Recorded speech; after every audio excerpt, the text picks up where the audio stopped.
में स्थानीय चुनाव होने वाले हैं। सुप्रीम कोर्ट ने महाराष्ट्र सरकार को एक बड़ा झटका दे दिया है। जी हां, सुप्रीम कोर्ट ने महाराष्ट्र सरकार के उस आदेश पर रोक लगा दी है जिसमें महाराष्ट्र सरकार की ओर से ओबीसी को 27% आरक्षण देने की बात कही गई थी। सुप्रीम कोर्ट अपने इस आदेश पर तर्क दिया कि ओबीसी कोटा के लिए एक कमीशन का गठन किए बिना और अपर्याप्त प्रतिनिधित्व का डेटा एकत्र किए बिना ओबीसी रिजर्वेशन लागू नहीं किया जा सकता है। आपको बता दें कि सुप्रीम कोर्ट में अर्जी दाखिल कर महाराष्ट्र सरकार के उस आदेश को चुनौती दी गई है जिसमें महाराष्ट्र सरकार लोकल चुनाव में 27% आरक्षण ओबीसी आरक्षण की बात कही गई थी।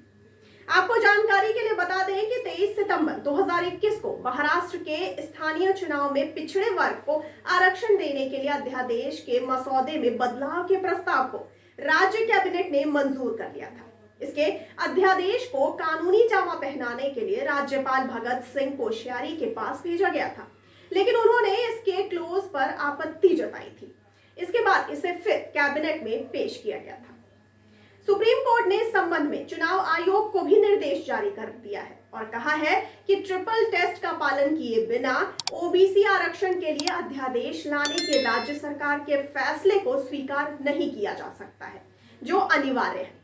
जस्टिस एएम खानविलकर और जस्टिस सीटी रवि कुमार की बेंच ने महाराष्ट्र सरकार के उस अध्यादेश पर रोक लगाते हुए कहा है कि राज्य चुनाव आयोग को ओबीसी रिजर्वेशन के संबंधित नोटिफिकेशन के साथ चुनाव कार्यक्रम में आगे बढ़ने की इजाजत नहीं दे सकता है। सुप्रीम कोर्ट ने कहा कि जनरल कैटेगरी और अन्य रिजर्व सीटों के लिए चुनावी प्रक्रिया आगे बढ़ सकती है।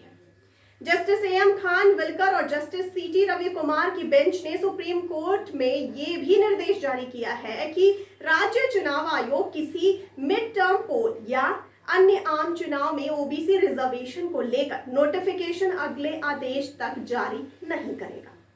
तो आपको इस जानकारी पर क्या कहना है? अपनी प्रतिक्रिया और सुझाव हमें कमेंट करके जरूर बताइए और साथ ही